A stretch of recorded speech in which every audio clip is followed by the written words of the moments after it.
Checking in again with State Representative Jackie Chan of Quincy for a discussion on the coronavirus pandemic here in Massachusetts and in Quincy and how it's impacting us. Jackie, nice to see you again. Good to see you again virtually, Joe. It's another week. I think it's May 12th now, feels like.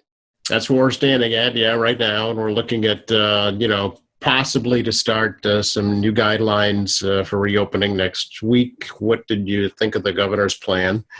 It's actually not unsimilar to other plans around the world, actually. The governor's following a very similar processes to everybody else. And the working group he set up has met 44 organizations and still more to come on discussing safe ways to reopen. We don't have details regarding which types of businesses fall in which category of opening. I'm sure as soon as they announce that, everybody wants to move categories. It's just the nature of people to want to try to figure out where they fit in. Obviously, we all want to get back to work as quickly as possible and try to meet some level of normality. But health and safety comes first. And one of the things that's happened because of the essential services being opened, I think we have some guideposts now associated with what businesses should be expected to do, such as the plexiglass in front of the cash register, limiting people in your stores, social distancing in front of lines, proper care and protection for both the employees and the customers that come. So I think there's already some lessons learned already that can be applied in the second half of the COVID curve. I'm not saying it's over. I just refer to it as the other end of the curve. And it seems to be a fairly reasonable approach in terms of a level of risk. A higher risk level of exposure to employees and individuals you're serving will largely dictate, I think, what phase you're in. And of course, if there is a massive spike in infection and sadly death, people should be prepared to accept the fact that we need to reverse course if that happens. So like I say over and over again, it's up to personal responsibility. If we do our best to do the right things, to keep ourselves safe, to keep our customers safe, to continue the work we're doing now on proper healthcare among ourselves in terms of sanitation and social distancing, we can stay open longer. And I think that's the message, is that if we all do our part to reduce and prevent the spread of the disease, business can operate at some level safely. But it only takes one or two really bad actors to screw it up because of the speed of the infection. It's 2.5 to 3 people that can be infected by one individual. So that's why abundance of care as we open businesses is critical. And I think the governor has emphasized, but I will emphasize here, that for us to stay open, it's largely dependent on all of us to practice all the proper hygiene we're talking about, practice social distancing, be patient with people, and take enormous care about how you conduct your business. Because it only takes a handful of folks. You look at Korea, they have a spike infection of 80 people from nightclubs. They shut down a nightclub district as they were doing the phase reopening. They might be going backwards if they cannot contain and trace these 80 people. If each of these people have infected potentially 2 to 3 people at a time. It was caused by one individual that infected 80 people. China is looking at other spot infection cluster of 17, 18 people in Wuhan, China again, and they've implemented again the tracing program and locking it down. We do not want to find ourselves in that position because of the high infection rate. So obviously we want to get back to work. I share that feeling of everyone. And everyone's going to probably have their own opinion about who opens next and their safety of the category of the phased in.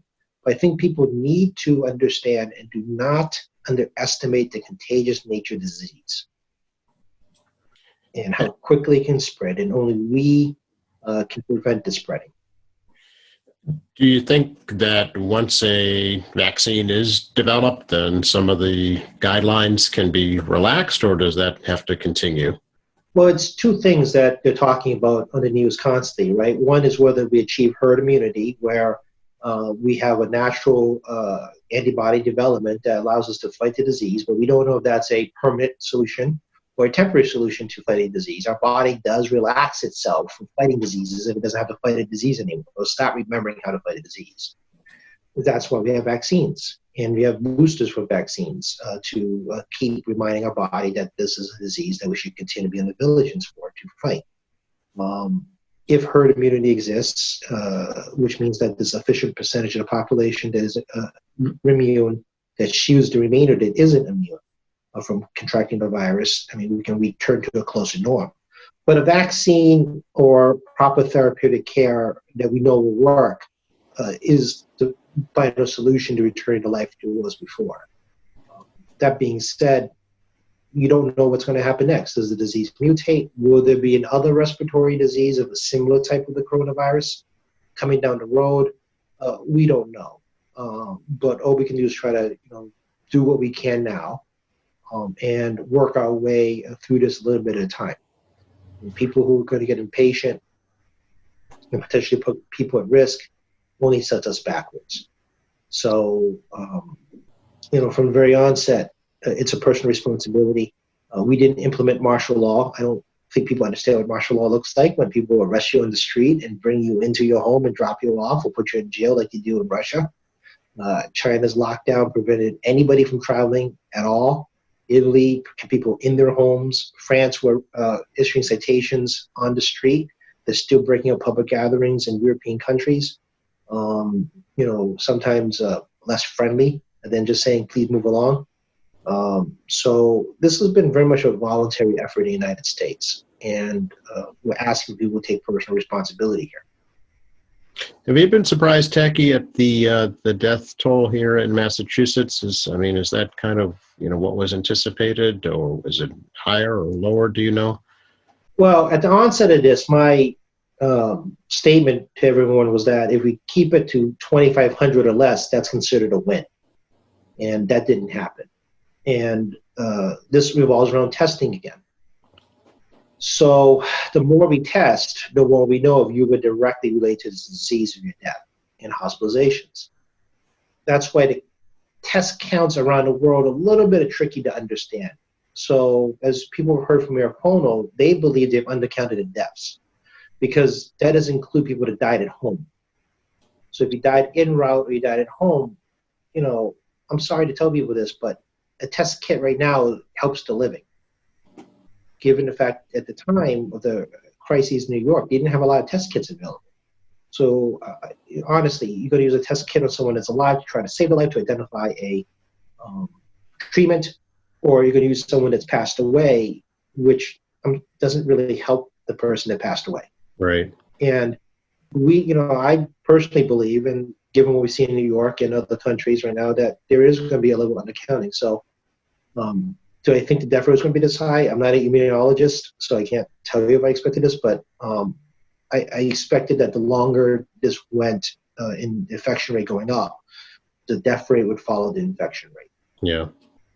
Are you concerned at all about, long-term effects? There's going to be folks that are deferring treatment for other issues because they're afraid to go to the hospital. There's going to be, stress-related, anxiety-related, mental health-related issues. Who knows for how many years to come after this?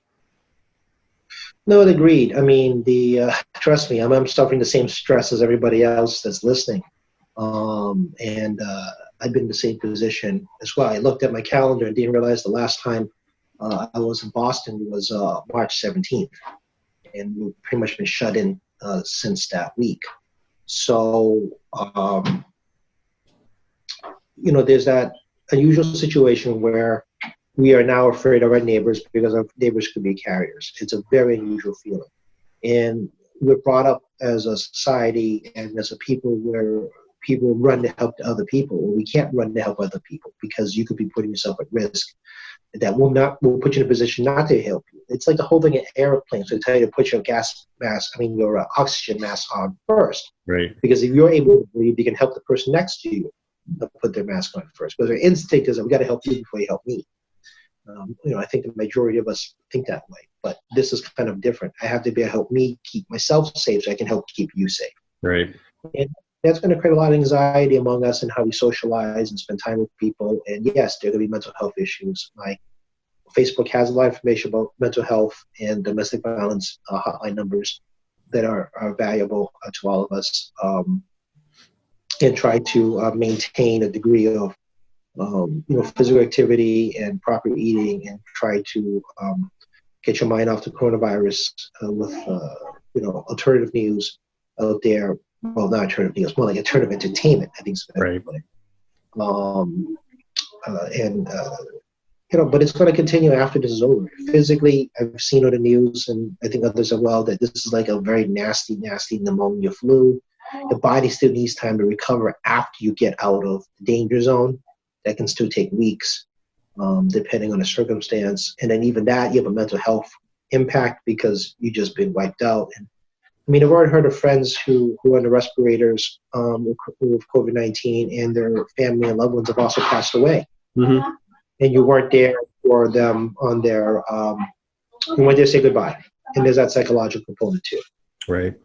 So, I think there's going to be a lot of challenges for all of us associated with the impacts on us physically, mentally, not just economically. I think people are very focused on the economic part, which is very important. But there's also that mental aspect that follows on that as well. Yeah, I remember last time we talked, actually, you were going to try a full meeting of the House virtually. How did that go? Well, we had some technical problems, no surprise. So the way we did it in this formal session, which we're actually having another formal session tomorrow, as well as a Democratic caucus tomorrow, is that we have people that are in the House, members that are in the House and House leadership, and each leadership person gets 20 members on the phone, on a conference call, and oversight. And we have to identify ourselves by our phone number that pops up on the other side of the system. So to confirm it's our number, and they have to confirm that we are there on the phone talking to the leader, the monitor, the leadership person that's the monitor. And once we have confirmation that we are who we are, because they can tell by us talking that we know who we are, we can proceed with the session. And everything's much slower because they have to record your voice by voice vote. And it's tallied and then submitted to the clerk, and they have to tally it into the computer system, which is the voting machine. And then there's also a 45-second delay on the website from the actual session. So we'll watch the website, but it's all delayed 45 seconds. So even on the conference call, because they are within 2 seconds or less delay because of the phone line, we're seeing 45-second delay. So they're asking stuff that we actually haven't seen yet. Yeah, this is not something that I think people think about very much, about time delay. We work in television or radio regularly. Even the delay is not that severe. It's typically 7 seconds. Yeah, that's correct. You watch the news, the social distance news. You're right. It's not that bad. 45 seconds is a long time. Yep. So during speeches, via the phone and other stuff, they're going to have to reevaluate the timing. So on the live portion, people in the chamber have to wait before initiating the other side to start their speeches.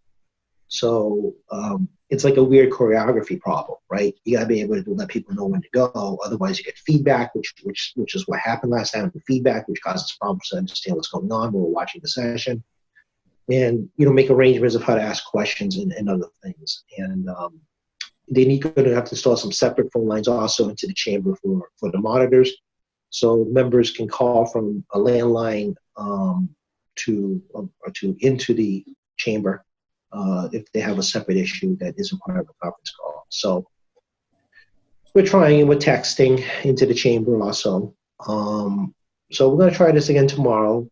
I suspect there'll be other kinks in it, and we'll just keep working our way through it.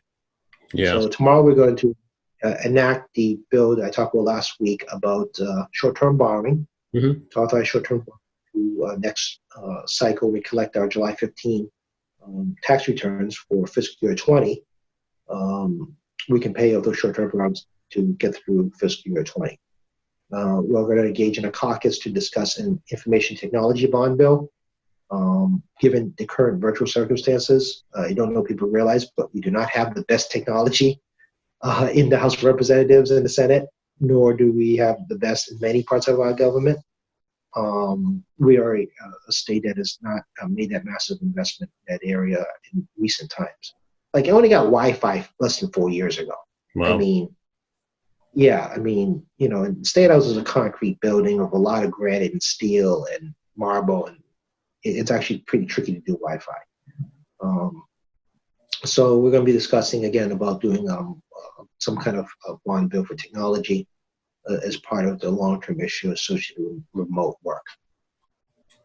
Can we talk a little bit, Taki, about the MBTA? There's been some, dire predictions about the fiscal stability of that agency going forward. What do you think?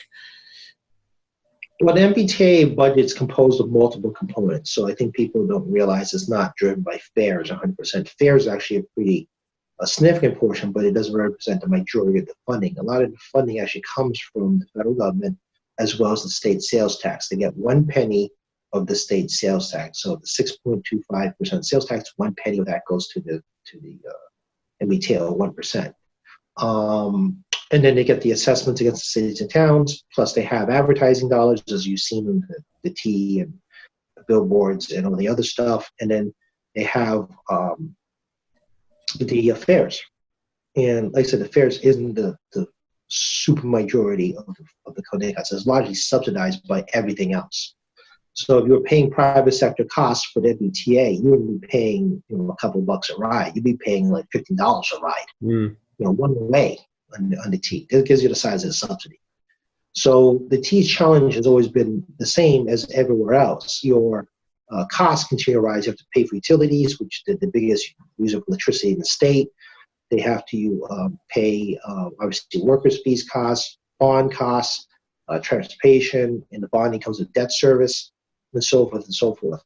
And even though some of the other revenues, like the Fed dollars, have been fairly consistent, even during this pandemic, the sales tax dollars are not there. People are not paying sales tax right now because of lack of purchases. Even though online is required to pay a sales tax in Massachusetts, it's still not in the volume. And of course, ridership is down, which is still a portion of the services of the T. And with the continuation of social distancing, and obviously, as we talked earlier about the psychological impact of COVID-19, MBTA ridership, I don't anticipate to be growing a whole lot rapidly until we get to a more secure situation for all of us on getting around. So the federal government did provide us some funding as part of the stimulus package, the $2.2 trillion stimulus package. I'm not entirely sure yet when we're going to get the disbursement. I'm not sure if that disbursement is going to go to the T yet. The governor and the legislature hasn't quite made a determination of that. So right now, I mean, the budget shortfall is real. They had a shortfall going in. The shortfall continues to grow. And also with the new safety implementations, they're going to have to increase manpower to sanitize the trains much more frequently. It's showing in the news, we're up to, I think, 40 plus MBTA employees have gotten COVID-19, if not more, as well as MBTA police have gotten COVID-19. I do not think that's going to stop no matter what. Even if we go to the deep end of the other side of the curve, they have the highest exposure risk. That's something that we have to take into consideration about manpower. I know that everyone complains about the T. I get it. But please do remember that people's lives are on the line, and we've had people can die working for behalf of you on the MBTA and other government services. They're working on behalf of you, putting their life on the line as well. So we'll see how it goes.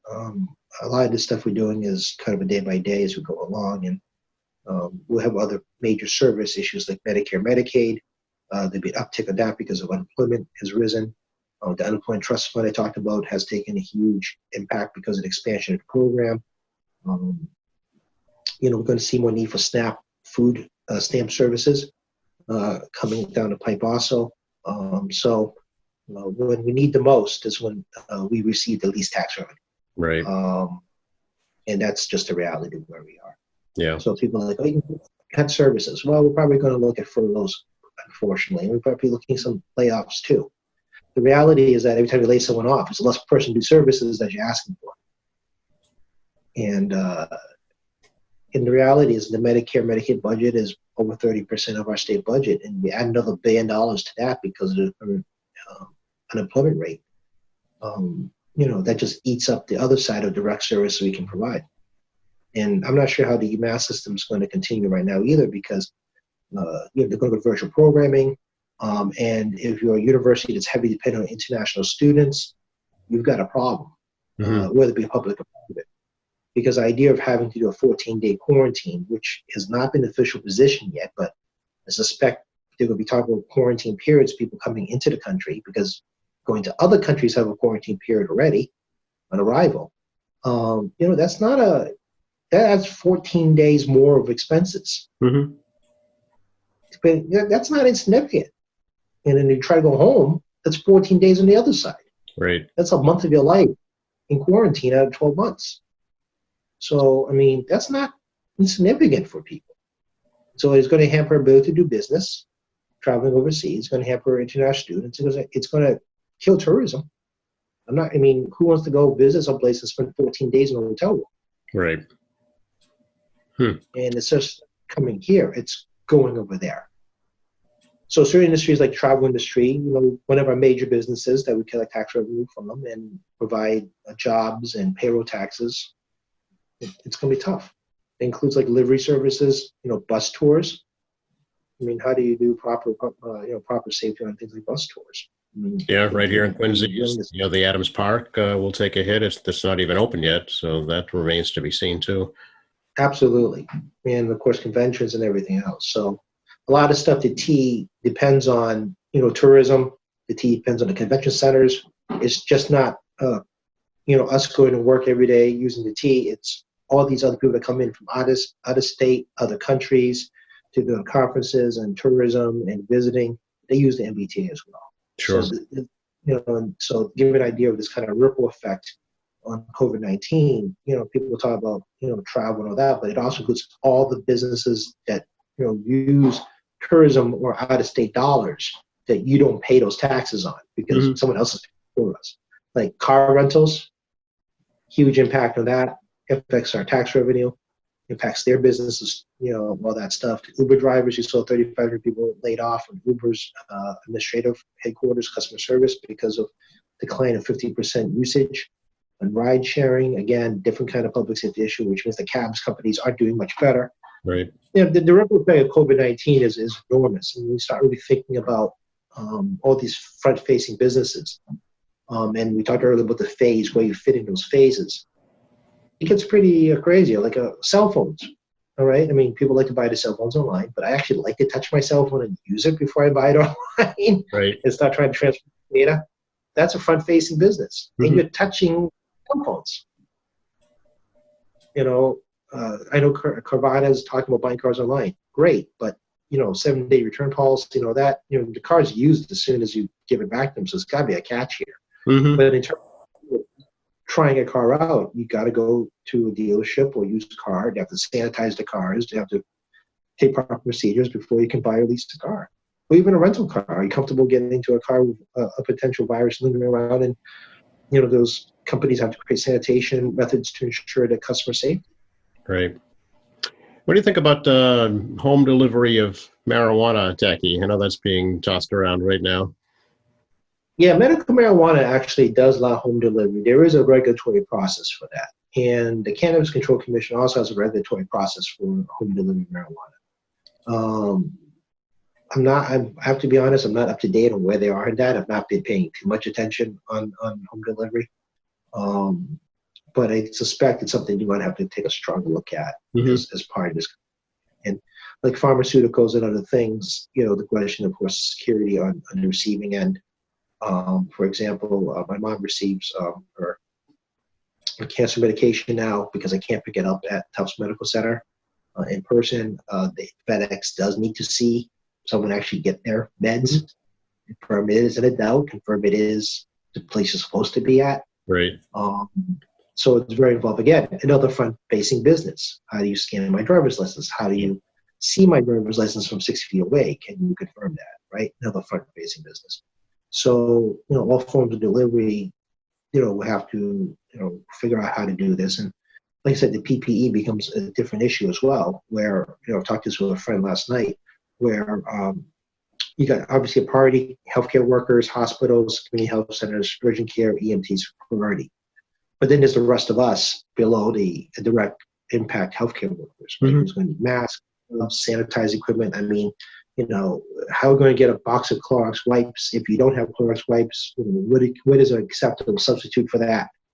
I mean, these are things that all businesses, are dealing with. And I'm sure people at home are looking at their sanitary supplies and challenge finding those things in the stores. Yeah. And think about that, plus all these businesses opening up.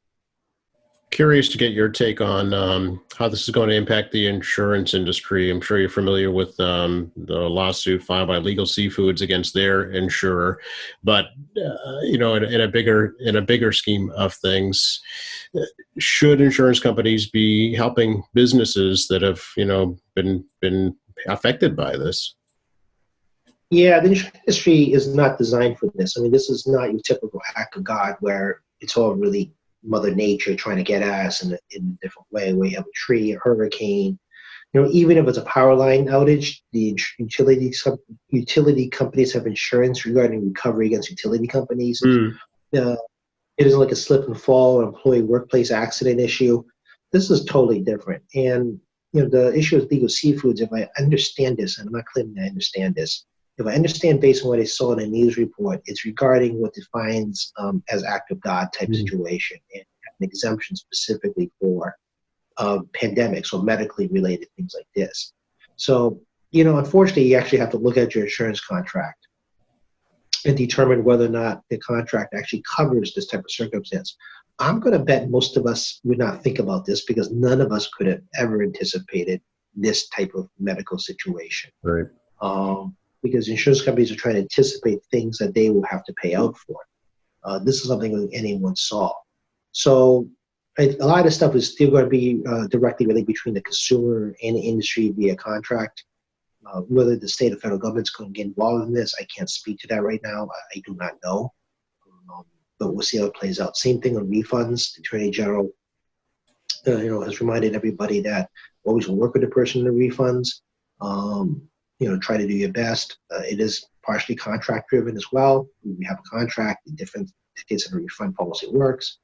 And I think we get it. I mean, I think we all get this. I mean, if you already prepaid for something, that you got a business that depends on rotating dollars to maintain their business, meaning that every function pays basically sets up the next function, or every ticket sets up the next ticket, in the rotating business. And now that business rotation has stopped, but their expenses didn't. Right. There's the struggle between consumers' rights on non-service refund, and the other side's problem is that while they do recognize the non-service refund issue, on the other side, that they were using their business requires them to keep floating money through to maintain the payroll, rent, utilities, and it's hard. I just don't have an answer for anybody. It's like, This is not a winnable situation for either side. Yeah. So, I would strongly just suggest to follow Attorney General's advice and try to work best with the person in dispute, whether it be the business or the consumer, to try to see if you can reach some reasonable ground. Sure. Do you think, Jackie, that can the state's unemployment system sustain what it's going through right now? No. That's Period. the short answer.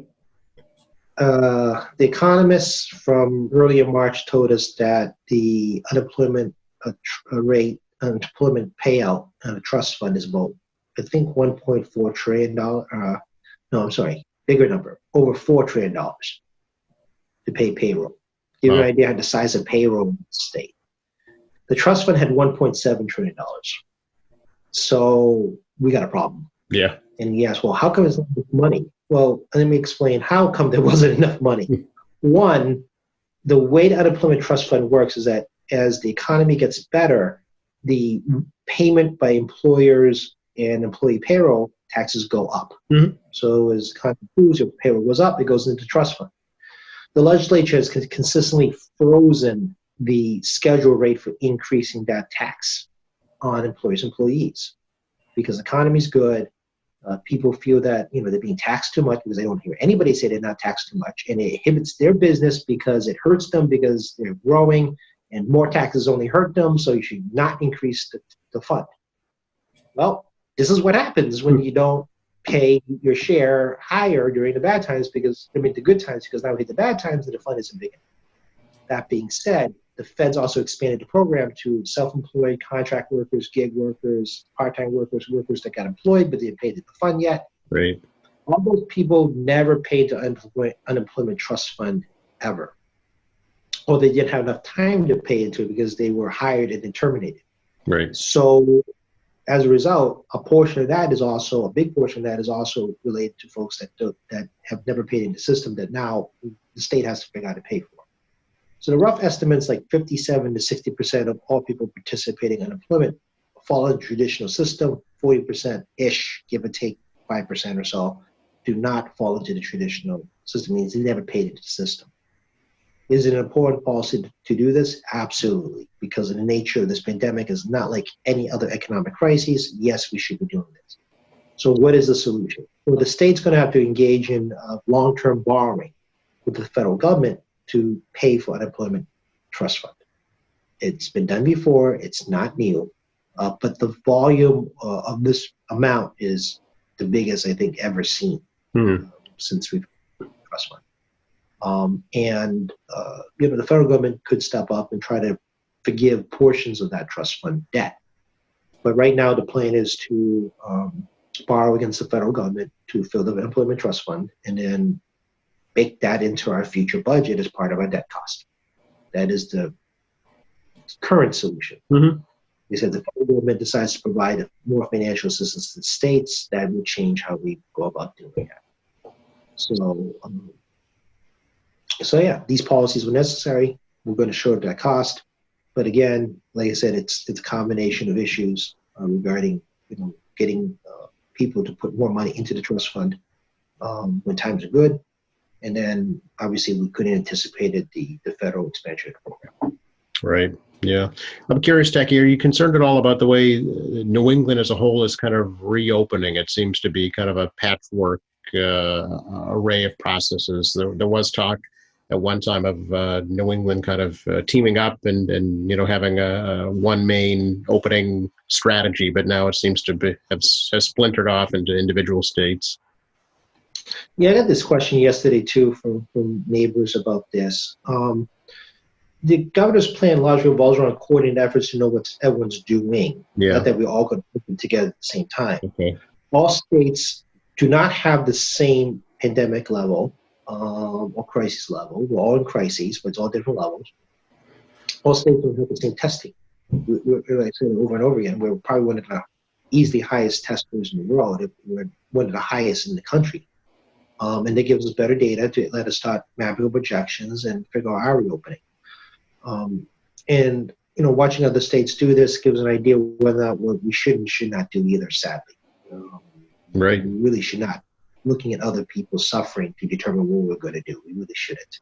But this is the reality we're in now. And again, the balance between, we talk about the unemployment trust fund, where people get to work, get them off the trust fund, people start getting this mental health normality, and get the economy moving again of what people need. So, I mean, we get all that. But if your customers are dying or severely ill, well, that doesn't help your economy either. Right. Yeah, people who are in a hospital bed cannot pay for your services and puts a strain on the system. This is why I say it's a lot of personal responsibility. So as we look at other states around us and the governor has this 4-phase plan, I think we're going to implement slowly. It's less about opening together. It's about informing each other what we're doing. Mm-hmm. Salem, New Hampshire is on the border of Essex County. A lot of commuting back and forth. Everyone in South Coast knows that they travel back and forth between here and Rhode Island. So interstate commerce is a big part of all our economies. People travel across state lines all the time to do business and retail and shop and whatnot. And what is that impact going to be as this disease has no borders? Right. So, it's more about informing each other about what's going on, so be better prepared about what may happen next. Mm-hmm. And I think, the New England states, we all have I won't say identical, but similar philosophy. We'll go in slow, we'll do things one at a time, see how it works out, and, unfortunately, play it by a degree of ear, so to speak, as we try to maximize safety potential while we'll also try to get people back to work. Yeah. Anything else we should touch on, do you think, today? Well, I want to remind everybody against the U.S. Census again. Sure.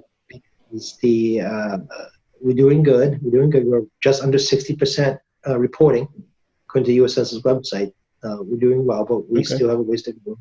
The data collection will continue until October, the extended deadline for data collection and census, so there's still plenty of time. Mm-hmm. Again, we crack 100,000 people in Quincy. It changes our federal HUD formula, so we get more financial assistance if we crack 100,000 people, so it's crucial, as well as other demographic data that maps out our future funding and future planning for our residents, and also, obviously, our immigrant population is part of our residency, so services for them as well as senior citizens, and projection for kids for schools, and transportation roads, because how many people are going to grow up over the next time period based on projection gives an idea of how much transportation need and education needs there are. So it's a very broad range of issues, so it's really important to fill out the census. And secondly, give a plug to Asian American Pacific Islander Month. Last night, I know this is not going to be here till later, and people could have missed this, but last night they started a documentary on PBS called Asian Americans. The first 2 parts was last night. Today's Tuesday 11th. The next 3 parts are tonight.